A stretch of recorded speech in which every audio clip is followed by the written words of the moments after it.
How you doing? I'm Callan and this is Slapped Ham. The following bizarre mysteries are sure to freak you out. So hit that subscribe button and get ready for more scary content. Just like this.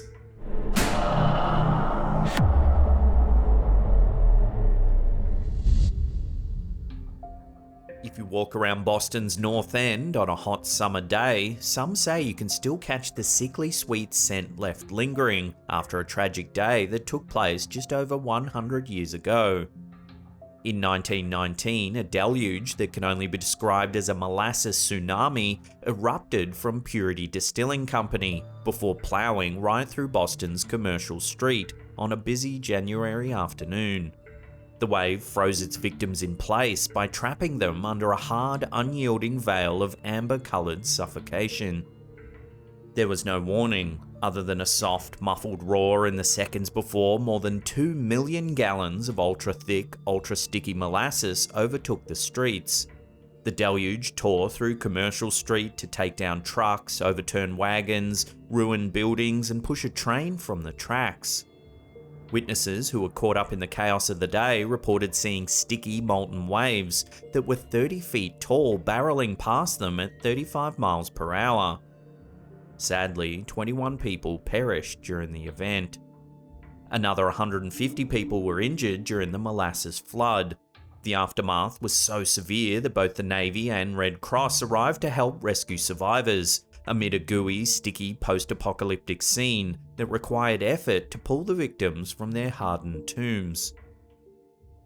In the initial aftermath of the tragedy, the molasses flood was blamed on anarchists sabotaging the molasses storage tanks inside Purity Distilling Company to create a roaring, rippling explosion. However, further investigation began to point to poorly built and maintained tanks. The likely cause of the explosion was a buildup of pressure within the factory's molasses tanks that simply couldn't be contained by the walls of the building. Civil lawsuits against Purity Distilling Company stemming from the incident lasted until 1925. History never quite put a lid on the molasses flood, however. In recent years, scientists have been revisiting Boston's Great Molasses tragedy to make sense of how it all happened. Ultimately, we may finally have an answer to why something as sweet as molasses can turn so deadly. Modern researchers speculate that a shipment of molasses that arrived from the warm Caribbean, meeting with the freezing temperatures of a Boston January, helped to create the perfect recipe for disaster. The reason why the molasses was so deadly once it was in motion was that the liquid hardened as it moved. As a result, people became unable to escape being trapped by a wave that was hardening in real time.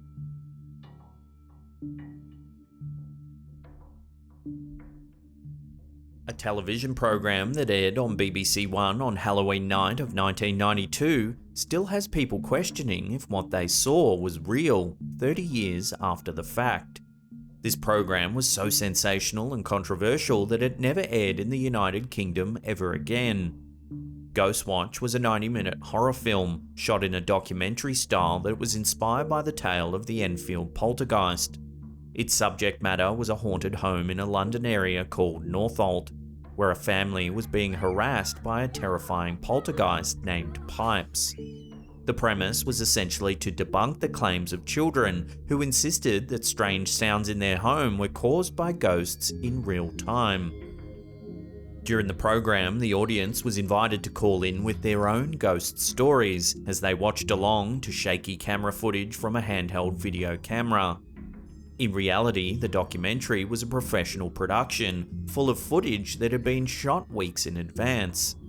Viewers were left to play along, as the program's host sat with a supposed paranormal expert to determine whether the family on the screen was genuinely being harassed by violent spirits through a barrage of banging noises, moving objects, and claw marks. Of course, everyone on the screen was part of an elaborate cast of child and adult actors. Ghostwatch had such a profound psychological impact on viewers that the BBC received more than 30,000 calls from angry, scared members of the public. The British press was highly critical of the disturbing nature of the program. Many claimed that the program didn't do enough to identify itself as a piece of fiction. Sadly, the program led to the suicide of a young viewer, whose parents claimed he became hypnotized by the program after becoming convinced that the ghost depicted in the program was indeed real. Medical journals have even published several cases of post-traumatic stress disorder being induced in young children who watched Ghostwatch. This may be a case where there's good reason to avoid ever talking about this bizarre piece of television history ever again. It has cropped up in horror anthologies that are sold or aired outside of the United Kingdom from time to time. If you've ever seen Ghostwatch, would love to hear about it in the comments section below.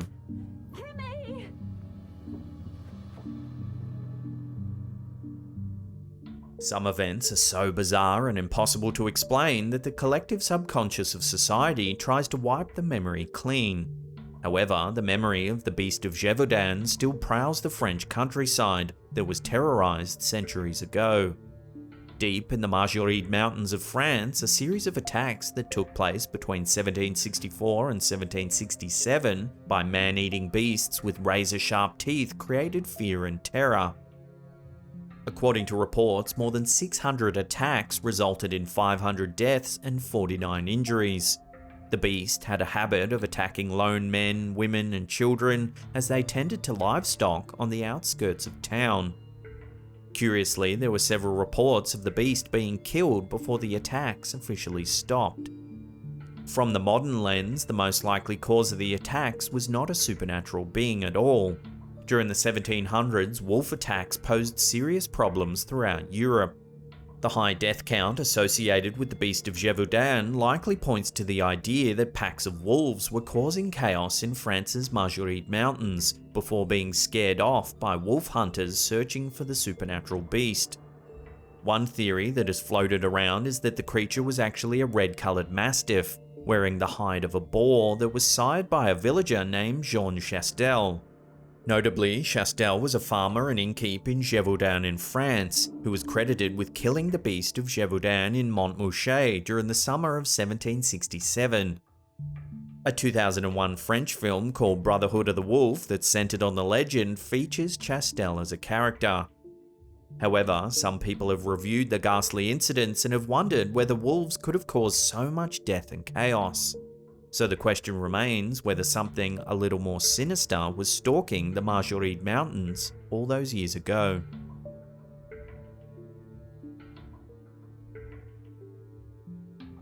This one will make you want to run out to the car and check your windshield. In the spring of 1954, more than 3,000 windshields in the Seattle area experienced mysterious unexplained pitting. Police initially blamed the blemishes on vandals. However, the pitting became so widespread that it became clear no criminal could work quite so swiftly. It wasn't long before reports of the pitting hit the mainstream news. A number of theories were floated around that spring. One was that the nearby Jim Creek Naval Radio Station was producing waves with a new 1,000,000-watt radio transmitter that was powerful enough to impact the physical properties of glass. Another was that cosmic rays were shooting down over the Washington area. A tamer theory was simply that sand fleas were burrowing into the glass. Most mysterious of all was that the pitting abruptly stopped on April 17 of that year. The windshield pitting epidemic is one mystery that has never quite been solved. However, one theory that is being pitted against all others is simply that this was a case of mass hysteria. For those who subscribe to this theory, all it took for the hysteria to take off was one person noticing pitting on their windshield. That person then shared their observation with others.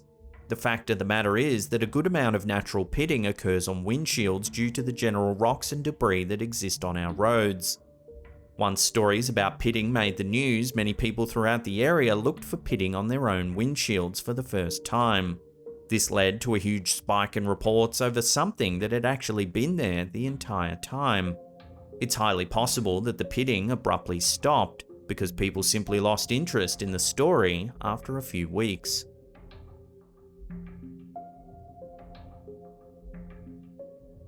This next forgotten tidbit of history was widespread enough that it touched royalty. During the Middle Ages, there was a recorded widespread psychiatric disorder that caused people to believe that they were made of glass. People afflicted with the fear lived in terror of shattering to pieces at any minute. King Charles VI of France was famously so afflicted by this preoccupation that he refused to allow people to touch him out of fear that he would shatter. He also supposedly wore special protective clothing. The glass delusion was so prevalent that it was mentioned in the works of famous authors like Miguel de Cervantes, Constantine Huygens, René Descartes, and John Locke. From today's lens, the fear of being made of glass can be seen as a manifestation of anxiety. It's not all that wild to consider that people had lots of anxiety regarding physical well-being and death during a time of disease and pestilence back in the Middle Ages. While the idea of shattering like glass is an obvious manifestation of a fear of death, it's very likely that the fear of falling apart if touched was a subconscious protective measure against catching illnesses.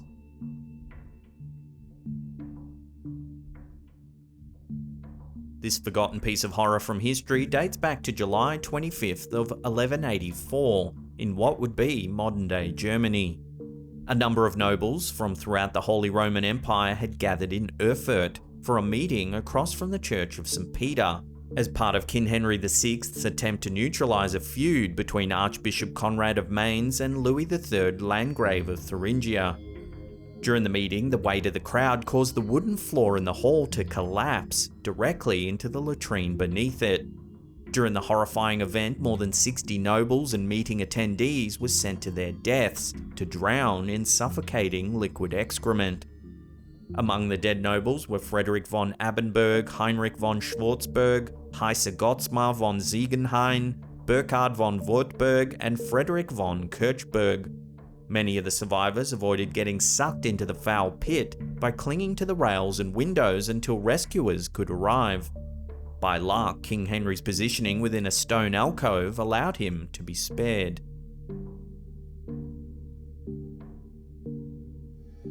Before we take a look at a very macabre art supply, remember to hit that subscribe button, tickle that little bell icon there, and turn on all channel notifications. That way you'll be in the loop every time we drop our scary and mysterious videos. Also, remember to get that like button in a headlock and noogie its little noggin. During the 16th and 17th centuries, artists had a very colourful way of sourcing a special brown pigment that was a favourite of the famed pre-Raphaelite Brotherhood that included English authors like William Holman Hunt, John Everett Millais, Thomas Woolner, Frederick George Stevens, Dante Gabriel Rossetti, William Michel Rossetti, and James Collinson. The hue was a mix that fell somewhere between burnt umber and raw umber that happened to have an especially good consistency for fleshy tones and shadows. However, it wasn't necessarily the colour of this pigment that made it so striking. What really stands out about this hue is the way it was sourced. Mummy brown was comprised of white pitch, myrrh, and the actual remains of Egyptian mummies. Both human and feline remains were used. In some cases, the ground-up remains were sourced from the Guanche mummies of the Canary Islands instead of Egyptian mummies. Mummy brown was so in demand during its heyday that the need for it often outpaced the available supply of authentic Egyptian mummies. This led to some interesting practices among suppliers. In many cases, mummy sellers substituted modern-day corpses of slaves and criminals for genuine mummy remains. The demand for mummy brown eventually died down significantly by the start of the 20th century.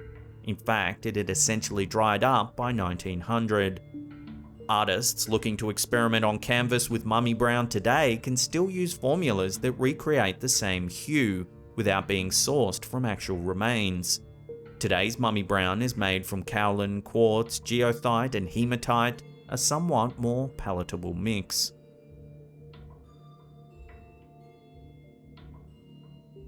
Now, if you want some more unsolved mysteries, then check out that link on the top there. Otherwise, this massive paranormal playlist here will freak you out. Now, remember to leave us a comment down below. We love getting your feedback, and pulverize that thumbs up button. And that's it for me. I'll see you all next time.